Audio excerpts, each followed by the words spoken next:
நாடார்களின் வரலாறு, ஆன்மீகம், அரசியல், விளையாட்டு மற்றும் அனைத்து செய்திகளும் உடனுக்குடன் தெரிந்து கொள்ள நாடா டுடே டிவியை சப்ஸ்கிரைப் பண்ணுங்க, லைக் பண்ணுங்க, ஷேர் பண்ணுங்க, கமெண்ட் பண்ணுங்க. பக்கத்துல இருக்கிற பெல் பட்டனை கிளிக் பண்ணுங்க. வணக்கம். நாடா டுடேல இருந்து பாலமுருகன். நாடா டுடே சார்பா நம்ம இந்த தேனி மாவட்டத்தோட வரலாற்று பதிவை தொடர்ந்து பதிவு பண்ணிட்டு வரோம். அதே மாதிரி ஆண்டிப்பட்டி பகுதியில நம்ம அண்ணாச்சி வஜ்ரவேல் அண்ணாச்சியோட ஒரு நேர்காணலை நம்ம முன்னாடி பண்ணியிருந்தோம். ஸோ அந்த நேர்காணலுக்கு இந்த மாவட்டத்தில் உள்ள மக்கள் மத்தியில மிகப்பெரிய ஒரு வரவேற்பு இருந்தது. ஸோ இன்னும் நிறைய விஷயங்கள் அண்ணாச்சி கிட்ட கேட்கறதுக்கு நிறைய விஷயங்கள் இருக்கு. இந்த மாவட்டத்தை பத்தி நிறைய விஷயங்கள் கேட்க போறோம். வாங்க கேட்கலாம். அண்ணாச்சி வணக்கம். வணக்கம் அண்ணாச்சி. நல்லா இருக்கீங்களா? நல்லா இருக்கேன். சரி அண்ணாச்சி. அண்ணாச்சி இப்போ நம்ம தேனி மாவட்டத்தோட வரலாறு கிட்டத்தட்ட நம்ம ஒரு 3-4 மாதங்களாக தொடர்ந்து இந்த ஆராய்ச்சி பண்ணி ஒவ்வொரு உறவு முறையை பத்தின தகவல்லாம் பதிவு பண்ணிட்டே இருக்கிறோம். இப்ப நீங்க ஆண்டிப்பட்டியை பொறுத்த வரைக்கும் இன்னைக்கு ஒரு மிகப்பெரிய ஒரு தொழில் நிறுவனங்கள்லாம் நடத்திட்டு வரீங்க, ஸ்கூல் கல்லூரிகள்லாம் நடத்திட்டு வரீங்க. அதாவது நம்மளுடைய இந்த தேனி மாவட்டம் உருவாகி பல உறவு முறைகள் இன்னைக்கு இருந்தாலும் இந்த பழமையான உறவு முறைகள் சொல்லப்போ ஆண்டிப்பட்டி உறவு முறையும் நம்ம சொல்லலாம்.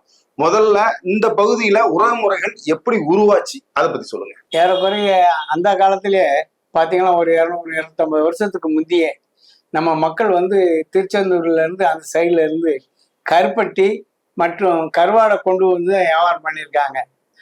தொடர் வண்டின்னு வைங்களேன், வழிநெடுக வண்டியிலே வியாபாரம் பண்ணிட்டு அப்படி தங்கி, அதாவது கம்பங்கூர்ல இருந்து அதுக்கு மேல அங்கிட்டு கேரளாவுக்கு போற வரைக்கும் வியாபாரம் பண்ணியிருக்காங்க. கடைசியா கம்பங்கூடலூர் வரைக்கும் அவங்க வச்சிருக்காங்க. அது வரைக்கும் இன்னைக்கு வரைக்குமே அந்த தச்சர்மானுடைய சங்கங்களினுடைய இடங்கள் நிறைய இருக்கு, எல்லா ஊர்லயுமே இருக்கு, இல்லாத இடமே இல்லைன்ற அளவுக்கு. அப்படி வர்ற காலகட்டங்கள ஆண்டிப்பட்டி கணவாயை தாண்டி வரும் போல இந்த தேனி மாவட்டத்துக்கு ஆண்டிப்பட்டி தான் தாய்க்கிழமா போயிடுது. முதல்ல இங்க ஏறி இறங்கி வந்ததுமே மாடை அவுத்து போடுற இடம் ஆண்டிப்பட்டி தான். அப்படி வரும்போல இந்த இடத்துக்கு ஒரு இடம் வேண்டும் போலதான் முதல்ல தச்சனமானார் சங்கம் அவங்க இடம் இருந்தது. மகமை எல்லாமே அவங்க வச்சு நடத்தியிருந்தாங்க. அதுக்கு பிறகு வசதி வாய்ப்பை வேணும்ன்றதுக்காண்டி நம்ம மக்களுக்கு கொடுக்கணுன்றதுக்காண்டி ஆண்டிப்பட்டி நாடார் உறவின் இருந்து கிணறு, அதாவது நமக்கு தண்ணி கொடுக்க முடியாத சூழ்நிலை இங்கே கிணற தோண்டி அங்கே இந்த அதாவது நம்ம சங்கங்களை ஆரம்பித்து நிறுவி இங்கே அடுப்படி பார்த்தீங்கன்னா எனக்கு விவரம் தெரிய இங்கே ஒரு 15-20 அடுப்பு இருக்குங்க. நெட்டுக்கு பெரிய பெரிய அடுப்பாக இருக்கும். நம்ம உறவின்முறை கட்டுறதுக்குள்ள அந்த இதில் குளிக்க ரூம் இருக்கும். எல்லாம் வெளியே போயிட்டு குளிச்சுட்டு இங்கே சமையல் பண்ணி சாப்பிட்டுட்டு அதுக்கு பிறகுதான் அவங்க வியாபாரத்துக்கு போகிறாங்க. இல்லை, அதாவது அந்த பக்கம் இருந்த வண்டிகளும் தங்கி போகும். கம்பங்கூழூர் வரைக்கும் இறக்கி விட்டுட்டு வெறும் வண்டி போகிறது இங்கே தான் போகும். அப்போ எல்லா சௌகரியம் செய்யப்படுறதுக்கானது இங்கே ஏற்படுத்தப்பட்டது. அதன் விளைவாக அப்போ தேனி உண்டாகலை. அது முக்கூட்டு சந்தைன்ற பேரில் தான் நடந்துச்சு. அன்னைக்கு அந்த முக்கூட்டு சந்தைக்கும் ஆண்டிப்பட்டி, சின்னமனூர், வடுகப்பட்டி, தேவதானப்பட்டி இந்த ஏரியாவில் இருக்க நம்ம மக்கள் தான் போய் அந்த முக்கூட்டு சந்தைக்கு முக்கியமாக இருந்திருக்காங்க.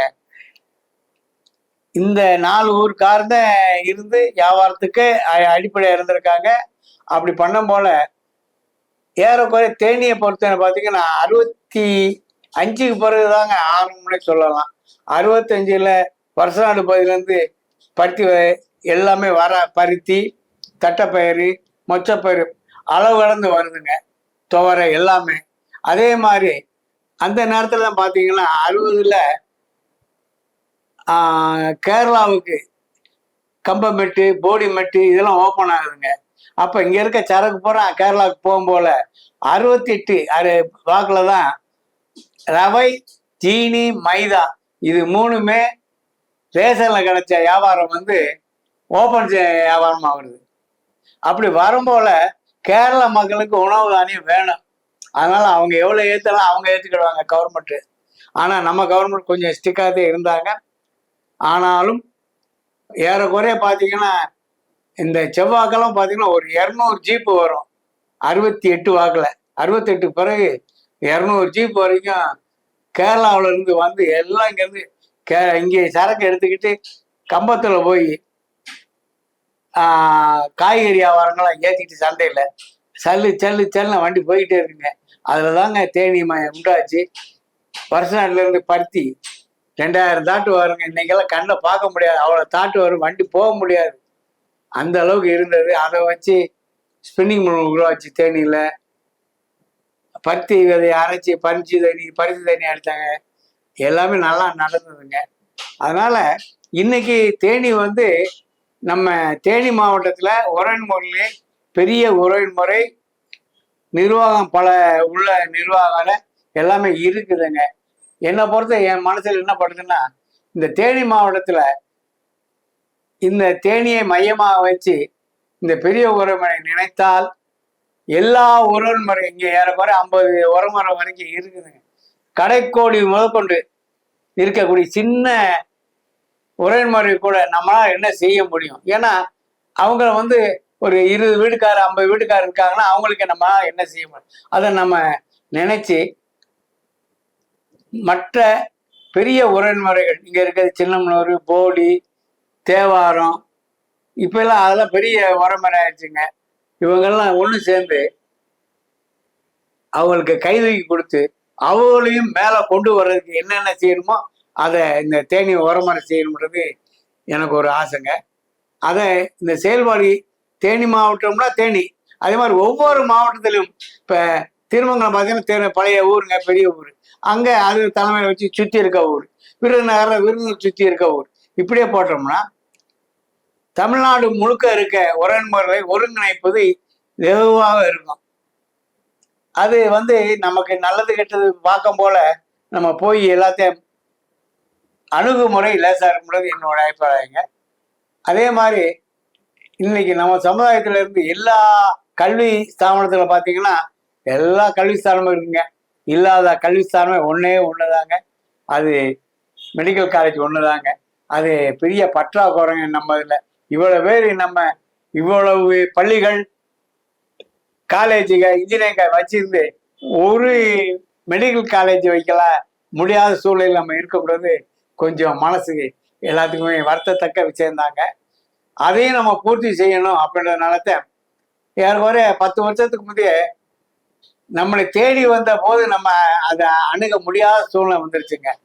பாலக்காட்டில் ஒரு மெடிக்கல் காலேஜ் விற்பனைக்கு வந்த போத நான் அன்றைய உறவுமுறை தலைவர், அதாவது சங்க தலைவர் அணுகும் போல அங்கே போய் நம்ம நடத்துறது கஷ்டம்ன்றதுல அன்னைக்கு ஆளுக்கு 100 கோடி ரூபா கொடுத்த 1 கோடி ரூபா போட்டோம்னா 100 கோடி ரூபாயில காலேஜ் நம்ம கைக்கு வந்துருக்குங்க, சிரமம் இல்லாம. ஏன்னா அது ஓடுற கண்டிஷன்ல இருந்ததுங்க.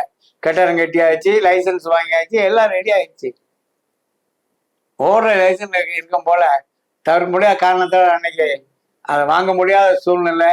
இன்னைக்கு பெரிய காரியங்கள்ல சர்வசாதாரணமா இன்னைக்கு 1 கோடி ரூபா போடக்கூடிய எத்தனையோ நல்ல மனது உள்ள நம்மவர்கள் நிறைய இருக்காங்க. அவங்களாம் நினைச்சா இந்த மெடிக்கல் காலேஜ் ஒன்று ஆரம்பிச்சாங்கன்னா நம்மகிட்ட இல்லாத கல்வி ஸ்தாபனங்கள் இல்லைன்ற அளவுக்கு நம்ம ஒரு இன்னைக்கு பார்த்தீங்கன்னா கம்ப்யூட்டர்ல பார்த்தீங்கன்னா நம்ம இதை சாம்பவானம் இருக்கோம். அது மாதிரி நம்மளும் இதுலேயே போனால் இப்போ டாட்டாஸ் பார்த்தீங்கன்னா போகிற நம்ம தாங்க இருக்கோம்.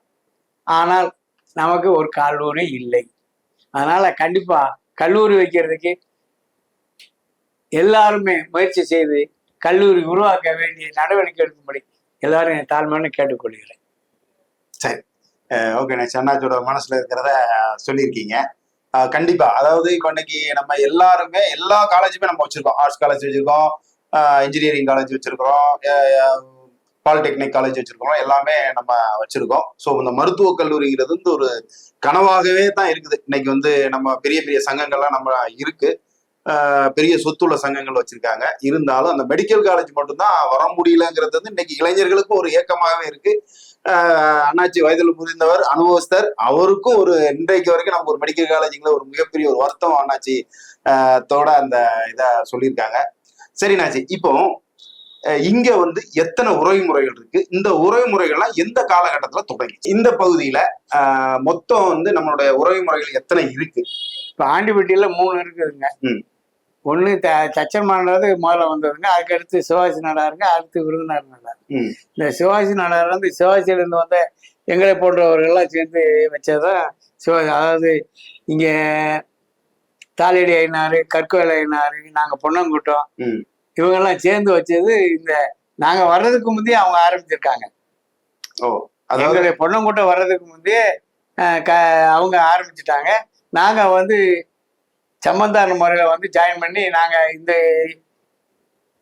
சிவாஜி பேட்டையிலே இணைஞ்சிடறோம். நீங்க சிவாஜி பட்டேல். ஆமா, நாங்களாம் சிவாஜி பேட்டையில இணைஞ்சிடறோம். ஓகே. அப்படி வரும்போல அந்த விருதுநகர் நாங்க வந்து எங்க தாத்தா வந்து பொண்ணுகளை வந்து விருதுநகர் வேம்பாறு, வெட்டியா இந்த கூட்டம்லாம் வந்து இங்க இருக்கும் போல அவங்களுக்கு பொண்ணை கொடுத்து அவங்க மூலியமா இங்க வைக்கிறாங்க.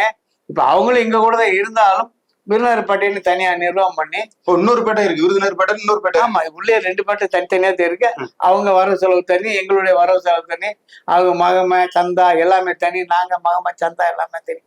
அவங்களுடைய சொத்து பராமரிப்பு தனி, எங்களுடைய சொத்து பராமரிப்பு தனி, எல்லாம் தனி. ஆனாலும் நாங்க சாமி கும்பிடுறது இன்னைக்கு வரைக்கும் 2 எல்லாமே இங்க இருக்க. இப்ப நடத்து நாடா இருக்காங்க, சத்தியன அந்த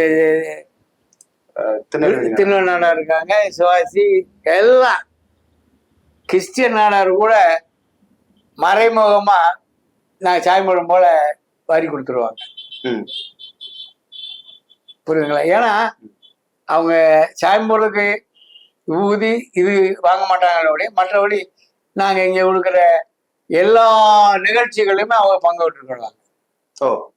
சாமிபட தவிர அவங்க கிறிஸ்டின் போல நாங்க சாமிபட தவிர மற்றது எல்லாம், அதாவது விபூதி குங்குமத்தை தவிர வரி எல்லாம் ஆமா. அந்த அளவுக்கு நாங்க ஒரு ஐக்கியமா தாங்க இருக்குங்க. இன்னைக்கும் இங்க யாருக்கும் பாகுபாடு இல்லாம, அதாவது நம்ம முக்கியமா பாத்தீங்கன்னா இறந்ததுல வந்து கட்டப்பணம் நம்ம கொடுக்குறோம் பாருங்க. அது ஆதியில இருந்து நம்ம உறவுல இருந்து கட்டப்பணம்னா நம்மளுடைய எண்ணங்கள் எப்படி இருக்கும்னா, இறந்த பிறகும் இந்த உரையின் முறையால் என் உடம்பு எரிக்கப்பட வேணும்ன்றதாங்க நம்ம மக்களுடைய குறுக்கோல இருக்கு. அந்த ஒரு வைராகியம் இன்னைக்கு இருக்குதுங்க. சரி சரி. இந்த கட்டப்பணங்கிறது வந்து எவ்வளவு கொடுக்குறீங்க அவங்களுக்கு? இங்க கட்டப்பணம் பாத்தீங்கன்னா எங்க அதாவது மேலப்பேட்டைன்னு சிவாஜி பேட்டையை நாங்க ஒரு 2500, கீழப்பேட்டை அவங்க ஒரு 2000, அப்புறம் அவங்க ஒரு 1000. ஆமா 1000. இங்க இளைஞர் தானி அவங்க ஒரு 1000 இப்படி கொடுத்துருவாங்க. அப்பப்ப இந்த செலவு கூட கூட கூட அதை கூட்டிக்கிடுவோம். ஆமா, இங்க பாத்தீங்கன்னா குடிமைன்றது ஒரே ஆள்தாங்க, எல்லாத்துக்குமே ஒரே 4 பேட்டை இருந்தாலும். ஆமா, கிறிஸ்டியன் முத கொண்டு குடிமை ஒரு ஆள்தாங்க.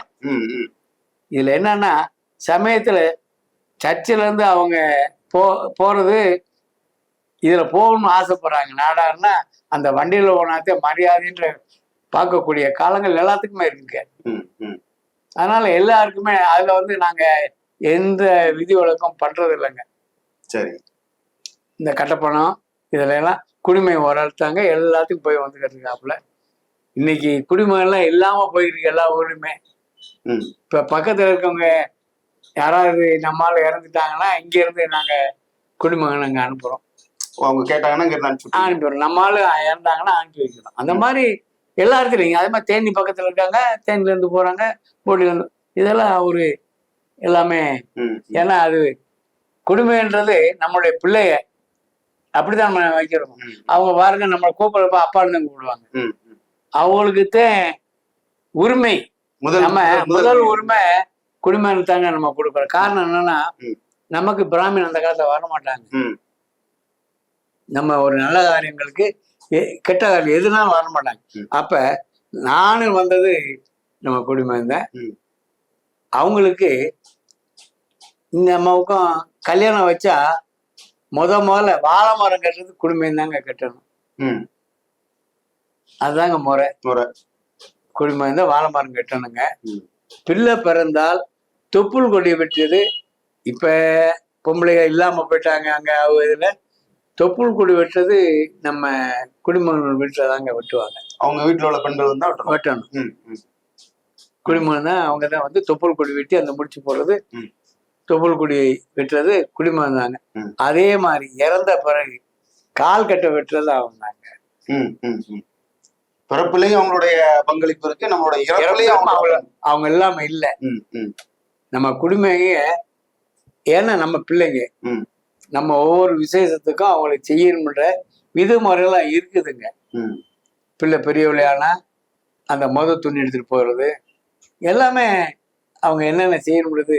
அதே மாதிரி பிள்ளை பிறந்துருச்சுன்னா அதுக்கு அரிசி பருப்பு கொடுக்கறது, இதெல்லாம் ஐயருக்கு தச்சனை கொடுக்கணுங்க. ஆமா. நம்ம எல்லாம் கொடுக்கணுங்க. ம், ம், ம். நமக்கு அவங்க தாங்க எல்லாம்.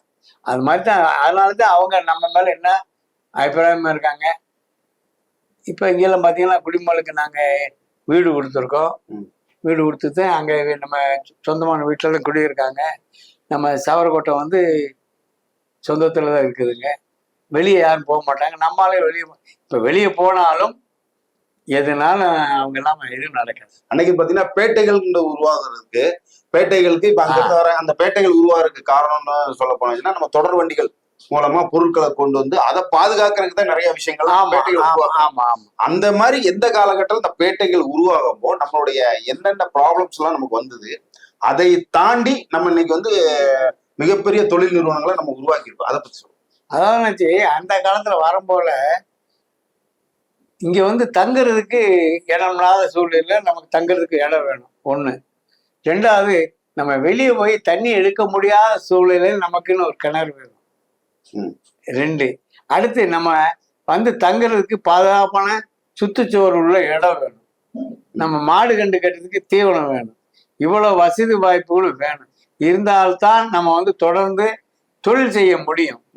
அதே மாதிரி அங்கிருந்து வர்ற கருப்பட்டி, உப்பு, கருவாடு இதெல்லாம் கொண்டு வந்து வித்துட்டு இங்க இருந்து கிடைக்கக்கூடிய கம்பு, சாமை, கேழ்வரகு இதெல்லாம் ஏற்றிட்டு தான் போயிருக்காங்க. அது ஒரு காலகட்டத்துல பண்டமாட்டு முறை மாதிரி போயிருக்குன்னு வைங்களேன். இங்க இருந்து அங்க போயிருக்கு, அங்க இருந்து இங்க வந்திருக்கு. அப்ப நம்ம இங்க இருந்து கிராமங்களுக்கு போறதுக்கு கூட முடியாத சூழ்நிலையில அங்க போனா நமக்கு தண்ணி கிடைக்காது குடிக்கிறது. அப்ப இங்க இருந்து தூக்கிட்டு போகணும் கூஜாவில். இன்னைக்கு எல்லா இடத்துக்கும் தண்ணி கிடைக்குது, அது வேற.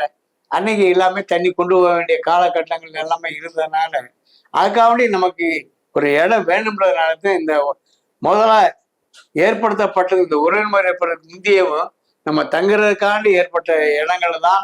அதாவது ஒவ்வொருத்தருலையும் நந்தவனம்னு சொல்லுவாங்க. அந்த நந்தவனம் உருவாக்கப்பட்டதன் அடிப்படையே நம்ம போய் குளிக்க, காலையில வெள்ளன குளிச்சுட்டு அங்க சாமி கும்பிட, அங்க ஒரு சின்ன பத்திராமன் சிலையை வைக்க, அதை சாமியை கும்பிட, இப்படி உருவாக்கப்பட்டது தான் இந்த உறவின் முறைகள். அதுக்கு பிறகு இந்த கட்டடங்கள் இதெல்லாம் நல்லா இருக்கிறதுக்கு, ஏப்பா நீ இவ்வளவு ரூபாய்க்கு குடிக்கா, ரூபாய்க்கு ஒரு காசு கொடு. எனக்கு தெரிய நான் ரூபாய்க்கு 196 காசு இருக்கும் போல ரூபாய்க்கு ஒரு காசு மகம செலுத்திடுங்க என் கடையில இருந்து. ஒரு ரூபாய்க்கு ஒரு காசு கட்டிடுவீங்க? ஆமா, 196 காசு. ரூபாய்க்கு ஒரு காசு மகம. அதை வச்சுதான் சேடாக்ஸ் போட்டாங்க. நம்மளை பார்த்து அங்க சேடாக்ஸ் வந்துச்சு. சரி சரி சரி சரி சரி. ராஜாஜி பீரியட்ல. அதாவது நம்ம இந்தியன் கவர்மெண்ட் சேல் டாக்ஸ் கொண்டு வர முன்னாடியே நம்ம டாக்ஸ் கொண்டு வந்துட்டோம். நம்ம உரமரிக்கு போற காசு. ஆமா, உரமரிக்கு அந்த காசு நம்ம வசூல் பண்ணி அதுலதான் இந்த நிர்வாகத்துக்கு செலவழிக்கிறோம். சோ அன்றைக்கு நாடார்களால் தொடங்கப்பட்ட இந்த நிர்வாகம் தான் இன்னைக்கு வந்து இந்திய நாட்டையே வந்து நிர்வாகம் பண்ற அளவுக்கு அது ஒரு முன்னுதாரணம். ஆமாங்க, அதுதாங்க இல்லையா? ஆமா, இப்ப 196 காசுக்கு ஒரு காசு. இன்னைக்கு 1%, 2%. அன்னைக்கு 196 காசு ஒரு காசு. நான் எங்க கடையில எங்க மாமா இருக்கும் போல அவரு கணக்கு பண்ணி இன்னைக்கு கொள்முதல் 2 ரூபான்னா 2 காசு உரமைக்கு. 7 நாளுக்கு 2 14 காசு எடுத்து வச்சிருக்கணும். ஆமா, சரி சரி நாச்சி, இவ்வளவு பழமையான விஷயங்கள் சொல்லி முதல்ல நீங்க எப்போ இந்த தொழிலுக்குள்ள வரீங்க? நீங்க எங்க தாத்தா காலத்துக்கு முந்தைய, அதாவது சிதம்பரம் நாடுன்றது எங்க தாத்தாவுடைய ஐயா. ம், அவர் வந்துதான் இங்க முதல்ல பிள்ளைகளை கூட்டு வந்திருக்காரு. காளிப்பனார் ம். காளிப்பனார் வந்ததுமே இங்க இங்க விருதுநகர்ல இருந்து இவர்ல இருந்து சிவாசிலர் சொரண்டையில இருந்து சொரண்டையில. ம், சொரண்டையில இருந்து ஆனவரம் பக்கத்துல ஒரு சின்ன கிராமம், ம், ஆனவரம் அம்மையாவரம்னு இருக்கு சொரண்டை பக்கத்துல. அங்க இருந்து வெளியேறிட்டு இங்க வந்திருக்காங்க. சிவாஜி வந்து தங்கு சிவாஜியில தான் கூட வந்த இவ்வளோ ஒரு 4-5 ஊர்ல அங்க நிப்பாட்டி வியாபாரம் பண்ண விட்டு இங்க வந்து இங்க ஒரு அவர் பிள்ளைகளை வச்சுக்கிட்டு இங்க வியாபாரம் பண்ணிட்டு ஒரு தம்பி பிள்ளைகளை போடி தேவனப்பட்டியில அங்கே செட் பண்ணி ம். இங்க இருந்து வியாபாரத்தை செட் பண்ணி எல்லாம் ரெடி பண்ணி கொடுக்க. அந்த காலத்துல ஏறக்குறைய 200 வருஷத்துக்கு முந்தைய வியாபாரத்தை ஆரம்பிச்சுட்டாங்க. 200 வருஷத்துக்கு முன்னாடி. ம், அது பிறகு அவர் பெரிய அவருக்கு 4 பையங்க 3 பையங்க 3 பையங்களுமே இங்க வியாபாரத்தை ஆரம்பிச்சிடறாங்க ஆண்டிவட்டியில. ஆண்டிவட்டியில். ம். அதாவது மூத்தவர் செம்ம நாடார், 2வது ஐயக்கால் நாடார், 3வது செம்ம நாடார். நீங்க வந்து ஐயங்கால் நாடார் வாயாரன் எல்லாமே தனித்தனியா ஆரம்பிச்சிடறாங்க. அவங்க ஆரம்பிச்சு 150 வருஷம் ஆச்சு. இப்ப நான் 65, எங்க ஐயா 65 இறந்தாங்க. நான் அப்படியே வியாபாரத்துக்கு வந்துட்டேன். 60. அப்ப உங்களுக்கு வயது என்ன? எனக்கு 16. 16 SSLC முடிஞ்சதுமே எங்க ஐயா இறந்தாங்க. அப்படி நான் வந்துட்டேன். அப்பவே பிசினஸ்க்குள்ள வந்துட்டீங்க. சரி, ஓகே. அப்போ பிசினஸ்க்கு வந்து இன்னைக்கு வந்து பல தொழில் நிறுவனங்கள் வச்சிருக்கீங்க. ஆமா. என்னென்ன நிறுவனங்கள்லாம் உங்கள்கிட்ட இருக்கு? அதாவது முதல்ல எங்க மூதாதையர் வச்சது வந்து ஆண்டிப்பட்டியில வச்சது வந்து பலசர கடை. பலசர கடை சேர்ந்து விவசாயத்துக்கு வேண்டாத இந்த கொழு, கொச்சக்கயிறு இதெல்லாம் வச்சாங்க. அப்புறம் மாட்டு வேண்டிய மூக்கணாங்கயிறு இந்த மாதிரி. அப்புறம் அதை சார்ந்து கொழு, பட்டா, வண்டி பட்டா, இப்படி இரும்பு வியாபாரம். அப்புறம் மரக்கடை வச்சிருந்தோம். மரக்கடை வச்சிருக்கும்போது அதை சார்ந்த தொழில்கள். அதாவது அந்தந்த காலகட்டத்துக்கு மரக்கடை வச்சிருந்தோம்.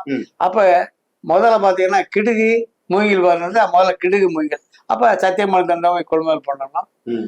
கிடுகு ராஜபாளையத்திலிருந்து கொண்டு வரணும். அதை கொண்டு வந்தோம். அதுக்கு பிறகு பார்த்தா மரம் வந்துச்சுங்க. மரம், ஓடு. மரம் வரும் போல மரம் எல்லா ஏரியாவிலேருந்து வர ஆரம்பிச்சிருச்சுங்க. ஓடு குளத்துல இருந்து வந்துச்சு. சிமெண்ட் வந்துச்சு. சிமெண்ட் வியாபாரம் பண்ணோம். இப்படி ஒவ்வொரு வியாபாரமா வர வர வர அப்புறம் பலசருக்கு 68 இருந்து பாத்தீங்கன்னா வியாபாரங்கள் கொஞ்சம் சூடு பிடிக்க ஆரம்பிச்சிருச்சு எல்லா இடத்துலயுமே. தேனியெல்லாம் பாத்தீங்கன்னா திகிடுதும்பா போயிருச்சுங்க. குறிப்பிட்ட அளவுக்கு மேல வாட்டில் போயிருச்சுங்க எல்லாமே வியாபாரமே. அதுல நாங்கெல்லாம் வியாபாரங்கள்ல வந்து ஜெயிக்கக்கூடிய காலகட்டங்களை பண்ணணும். அதனால அங்க இருக்கும் போல 2வது நம்ம ஆளுகளா சேர்ந்து 10வது நம்ம டெக்ஸ்டைல்னு ஒரு டெக்ஸ்டைல் ஆரம்பிச்சாங்க. அது வியாபாரத்தில் மட்டும் இருக்கக்கூடாது. நம்ம எல்லாமே சேர்ந்து உறமையில இருக்க ஆளுகள்லாம் சேர்ந்து ஒரு 10 பேர் ஆனா அதை ஜெயிக்க முடியலங்க. அது இப்ப அதுல வந்தவங்களும் ஓரளவுக்கு இப்ப திருப்பநாடா இருக்காங்கன்னா அதுல எங்களோட இந்த வியாபாரத்தை மட்டும் அவங்க புளி வியாபாரம் வேணுமா பண்ணிட்டு இருந்தாங்க. அவங்கெல்லாம் அதை விட்டுட்டு இதுல வந்தாங்க. இன்னைக்கு மோட்டார் தொழில அவங்க நல்லா முன்னேறிட்டாங்க. திருப்பநாடார் குரூப்பு, MSVS குரூப்பு, இவங்கெல்லாம் இந்த தொழிலை விட்டு எல்லாமே ஸ்பின்னிங் மில்லு அது இதுன்னு மேலே வந்தாங்க. இப்போ எங்கள் பீரியடில் நாங்கள் ஸ்பின்னிங் மில் போட்டோம். அதாவது ஒரு சில நேரங்களை பார்த்தா செய்த தொழிலை கெட்டவனும் செய்யாத தொழிலை விட்டவனும் கேட்டேன். செய்த தொழிலை விட்டவனும் கேட்டேன், செய்யாத தொழிலை தொட்டவனும் கேட்டேன். ஆனால் அதில் இருந்து அடிபட்டு வந்தால் தாங்க மேம்பட முடியும். கண்டிப்பா. அதனால வந்து அந்த ஸ்பின்னிங் மில் அந்த அது சார்ந்த தொழில்கள் வந்து கைவிட்டு போயிடுச்சு. சரி, நான் படிக்காம இருந்ததுனால படிக்கணும்னு ஆர்வத்துலதான் பள்ளிக்கூடங்களை ஆரம்பிச்சேங்க. முதல்ல மெட்ரிகுலேஷன், அப்புறம் தமிழ் மீடியம் ஸ்கூலு, அடுத்து பிஎட் காலேஜ். இப்போ அதே மாதிரி சொசைட்டில இருந்து நர்சிங் காலேஜ் இப்படிலாம் ஆரம்பிச்சேங்க. இருந்தாலும் அந்த வெளிப்பாடு எங்க தாத்தா காலத்திலே ஏறக்குறைய 100 வருஷத்துக்கு முந்தைய தெப்பம்பட்டின்ற கிராமத்துல நாங்க தர்மத்துக்காண்டி கணவன் ஜெமீன்ட்டு வாங்கின இடத்துல கொஞ்சம் இடத்த கொடுத்தா எங்க இடத்துலதான் இப்ப எலிமெண்ட்ரி ஸ்கூல் இன்னைக்கு நடந்துக்கிட்டுங்க. அதுக்கு பிறகு ஆண்டிப்பட்டியில பாய்ஸ் ஸ்கூலுக்கு நாங்க தாங்க இடம் கொடுத்து பாய்ஸ் ஸ்கூல்ல கொண்டு வந்தோம். இப்ப நான் ஏல்சைஸ் ஸ்கூலுக்கு இடம் கொடுத்து ஏல்சைஸ் ஸ்கூல் கொண்டு வந்துருக்கேன். இது மாதிரி நாங்க இன்னும் கொண்டு வரல. நாங்க வந்தோம், நல்லா இருக்கோம். இந்த கல்விக்கு செய்யக்கூடிய தொண்டுகளுக்கு எங்களால் முடியுது. ஸோ நம்ம நம்ம நம்ம சமுதாயத்தை பொறுத்த வரைக்கும் நம்ம எங்க போனாலும் ஒரு அந்த கல்வி நிறுவனங்களை கண்டிப்பா வந்து எல்லாருமே தொடுவாங்க, எல்லாருமே எல்லாம் தொடுவாங்க. ஆமா, ஏன்னா அவங்களுக்கு அந்த அந்த ஒரு இப்பயும் கூட நம்மவங்க படிப்பு வசதி நிறைய இருக்க காலகட்டத்தில் அந்த மெடிக்கல் காலேஜ் ஆரம்பிச்சதுலாம் லேசா இருந்திருக்கும். ஆமா, இன்றைய காலகட்டம் ரொம்ப கடினம். ஆமா, இன்றைய காலம் கொஞ்சம் கடினமான காலம், ஆனா முடியும். அதுக்கான முயற்சி நம்மளும் எடுக்கணும் கண்டிப்பா எடுக்கணும். அதாவது நாடார் சமுதாயத்துக்கு ஒரு கண்டிப்பா வந்து ஒரு மெடிக்கல் காலேஜ் வந்து வேணும். அதை உருவாக்கும் முயற்சியில நம்மளோட பங்களிப்பும் கண்டிப்பா வேணும். அதையும் நம்ம எல்லா இவங்களை மாதிரி நம்ம தமிழ் மொத்தம் இருக்கிற எல்லா உறவுமுறையிலும் நான் சந்திக்கிறோம். ஸோ எல்லார்ட்டையும் இந்த விஷயத்த நம்ம கொண்டு போகலாம். சரி நாச்சி, இப்போ உங்களோட ஃபேமிலி இதெல்லாம் நம்ம பேசிட்டோம். நீங்க முதல்ல இந்த சமுதாய பணிக்கு எப்போ வாரீங்க, அதை பத்தி சொல்லுங்க. நான் 65 எங்க ஐயா இறந்துமே உரமுறைக்குள்ள போக ஆரம்பிச்சிட்டேன். 65 உரமுறைக்குள்ள போக ஆரம்பிச்சிட்டேன். சரி. அப்ப வந்து இங்க உரமுறையில எங்க பெரியப்பா இருந்தாரு, சங்கலை நாடார்னு. மாமா பெரியப்ப நாடார் இருந்தாங்க. அப்போ வந்து 2 முறை இருந்தாங்க. அதனால அவங்களுடைய என்ன இழுத்து, ஏன்னா எங்க ஐயா இருந்து உரமுறை வேலையெல்லாம் பார்த்துட்டு இருந்தாங்க. எங்க ஐயா இறந்தனால அவங்க 2 பேருமே என் சின்ன பையன் இப்ப இருந்த கொண்டு வந்துட்டு என்னை உள்ள இழுத்து போட்டாங்க. 68 பிறகுதான் நான் என்னுடைய நண்பர்கள் மூலயமா தான் கேசிஎஸ் காசிநாடரை வச்சு அதனால நான் இந்த பயனடைஞ்சது இந்த சிவாஜி நாடார் உறவுமுறையும் விருந்தினர் உறவுமுறையுமே 2 பேருமே பயனடைஞ்சுங்க. அவர் விருந்தினர்ல இருந்து கேசிஎஸ் காசிநாடர் மெட்ராஸ்ல கூட அவரு பேர்ல ஸ்கூல்லாம் இருக்குதுங்க, கேசிஎஸ் காசிநாடர் பேருக்கு. அந்த மாதிரி அதே மாதிரி பக்கத்துல நிறைய ஊர்களுக்கு அவர் பண்ணியிருக்காருங்க. ஆண்டிப்பட்டி மட்டும் இல்லைங்க, நிறைய ஊர்களுக்கு அவர் பண்ணியிருக்காரு. அவர் என்னைக்கு நம்ம நினைக்கக்கூடிய நிலையில இருக்கோம். இன்னைக்கும் அவருக்கு நினைவாக கேசிஎஸ் சிவாமி அம்மாள் பள்ளின்னு வச்சிருக்கோங்க. எல்லாமே நடந்துகிட்டு இருக்குங்க. வேற என்ன தகவல் நம்ம மக்கள் இன்றைக்கு இளைஞர்களுக்கு என்ன சொல்லுது? இன்றைய இளைஞர்கள் வந்து வியாபாரம் தவிர்த்து எல்லா தொழிலையுமே போகணுங்க. நம்ம இன்னும் போகலை, நிறைய போகணும்னு ஆதாங்க எனக்கு இருக்குதுங்க. நாங்கெல்லாம் போகணும்னு நினைக்கும் போது எங்களுக்கு வயசு போயிடுச்சு. அவ்வளவுதான் எங்களால முடிஞ்சது. நிறைய போகணுங்க. அதாவது வெளி உலகத்துல பாத்தீங்கன்னா இன்னைக்கு வியாபாரத்துல வந்து நம்ம விரிவாக்கம் செய்ய முடியல. இன்னைக்கு பாத்தீங்கன்னா இண்டஸ்ட்ரியில தாங்க எல்லாமே விரிவாக்கம் பண்ண முடியுது. இன்னைக்கு நான் பல பேரோட பழகக்கூடிய வாய்ப்பு எனக்கு இருக்கு. பலதரப்பட்ட மக்களுடைய பழகக்கூடிய வாய்ப்பு இருந்தனால இப்போ கோயம்புத்தூர்ல பார்த்தா டெக்ஸ்டைல் அது இதுன்னு பாருங்க, மேனுஃபேக்சரிங் எவ்வளோ டெவலப் ஆகி போச்சுங்க. எல்லாமே வெளிநாட்டுக்கு ஒன்றும் இல்லைங்க. நம்ம உட்காந்துக்கிட்டு 5 கோடி 10 கோடின்னு வியாபாரம் பண்ணி போடுறோங்க. அவங்க ஒன்றும் இல்லாமல் 50 லட்ச ரூபா போட்டுவிட்டு லேசா வெளிநாட்டுக்கு ஏற்றுமதி. இன்னைக்கு கைத்தறி பார்த்தீங்கன்னா நம்ம யாருமே போகிறது இல்லைங்க. கைத்தறி பார்த்தீங்கன்னா எல்லாமே உட்கார்ந்த இடத்துல உட்காந்துட்டு நல்லா இருங்க தொழில். அதே மாதிரி எல்லா இண்டஸ்ட்ரியுமே மேனுஃபேக்சரிங் பூராமே நல்லா இருக்குங்க. சின்ன சின்ன ஸ்பேர் பார்ட்ஸ் தயார் பண்றாங்க. அதெல்லாம் நம்ம யாருமே பண்றது இல்லைங்க. நம்ம இதுல இத்தனை படிச்ச மக்கள் நிறைய இருக்காங்க. சுய தொழில் செய்யலைங்க, யாரும் செய்யல. முன்னாடி வந்து எல்லாருமே ஒவ்வொன்னா உருவாக்குனாங்க. அதாவது ஒன்றுமே இல்லாம வந்து இங்க வந்து எல்லாத்தையும் சாம்ராஜ்யத்தை உருவாக்குனாங்க. ஆனா இன்றைக்கு இருக்கிற இளைஞர்கள் வந்து அந்த அடுத்த கட்டத்துக்கு நம்ம முன்னோர்கள் எவ்வளவு ஸ்பீடா வந்தாங்களோ அந்த ஸ்பீடா வந்து இன்னும் நம்மளுடைய இளைஞர்கள் வந்து அடையலை. அதாவது அதுக்கு காரணம் சுயநலமா பொதுநலமை நம்ம நாடாததா அப்படின்றது தான் புரியாது. அதாவது சுயநலம் கண்டிப்பா இருக்கணுங்க. இந்த சுயநலம் எப்படின்னா, நான் நல்லா இருக்க சுயநலமா என்ன நினைக்கணும், பக்கத்துல சுத்தி இருக்கவங்க கூட நல்லா இருக்குன்னு நினைச்சாதான் நான் நல்லா இருக்க முடியும். கண்டிப்பா நான் அவங்க நல்லா இருந்தாத்தே நான் போகும்போது எனக்கு ஒரு காப்பி நாள் வாங்கி கொடுப்பாங்க. கண்டிப்பா அதுக்கான அவங்க நல்லா இருக்கணும். அவங்க நல்லா இருந்தாத்தேன் நான் என்ன வந்து அவங்க தழுவி போவாங்க, நான் அவங்கள தழுவி போவேன். ஒரு இணக்கம் உண்டாகும். கண்டிப்பா இதெல்லாம் மற்றவங்க நல்லா இருக்கும் நான் என்னைக்கு நினைக்கிறோமோ அன்னைக்கு வந்து நம்மளும் நல்லா இருப்போம், அவங்களும் நல்லா இருப்பாங்க. பொதுவா பாத்தீங்கன்னா நம்ம சமுதாய மக்கள் வந்து எப்பயுமே எல்லாரோடையும் இணங்கி போறவங்க தான், தவிர யாரும் விருத்து போறவங்க கிடையாது. நமக்குள்ள ஒரு ஐக்கியமான உறவு முறைகள் இருந்து நம்ம மேல வரும் போல எல்லாத்துக்கும் உதவக்கூடியவங்களா நம்ம இருக்கணும். அதுதான் என்னுடைய ஆசை. ஓகே, அது எப்பயுமே இருக்குங்க. எல்லாரோடையும் பழைய இருக்கேங்க. பணங்களை வந்து பெரிய பெரிய அரசியல்வாதிகிட்டெல்லாம் பழகும் போல இன்னைக்கு வரைக்கும் நமக்கு பொறுத்தவரையில அடுத்தவங்க காசுக்கு ஆசைப்பட மாட்டோம். அடுத்தவங்களை கடத்துக்கொள்ளான்ற நினைப்பு, நம்மளாம் அடுத்தவங்களுக்கு எவ்வளவு செய்ய முடியும் செய்யணும்னு நினைப்போம் நமக்கு இருக்குங்க. அதனாலதான் நம்ம முன்னேறாம இருக்கலாம்னு கூட நினைப்பு வந்தாலும் இருந்தாலும் நம்ம என்னைக்கு செய்வோம், வெற்றி காண்போம். ஓகே.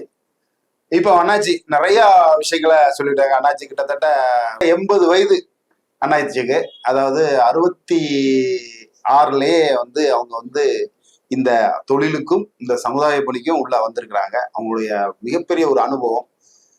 நிறைய தொழில் நிறுவனங்களை உருவாக்கியிருக்காங்க. அது மட்டும் இல்ல, இந்த சமுதாயத்துக்கு வேண்டி மிகப்பெரிய பங்காற்றிருக்காங்க. ஸோ அண்ணாச்சி மாதிரி வயதில் மூத்தவரும் அனுபவத்தில் மூத்தவரும் அண்ணாச்சியை சந்திச்சதுல மிகப்பெரிய ஒரு மகிழ்ச்சி. தொடர்ந்து இந்த தேனி மாவட்டத்தோட ஒவ்வொரு பகுதியில் இருக்கக்கூடிய முக்கிய நிர்வாகிகளையும் நிர்வாகஸ்தர்களையும் நம்ம வந்து சந்திக்க இருக்கிறோம். தொடர்ந்து நாடாட்டுடன் இணைந்திருங்கள். நன்றி, வணக்கம்.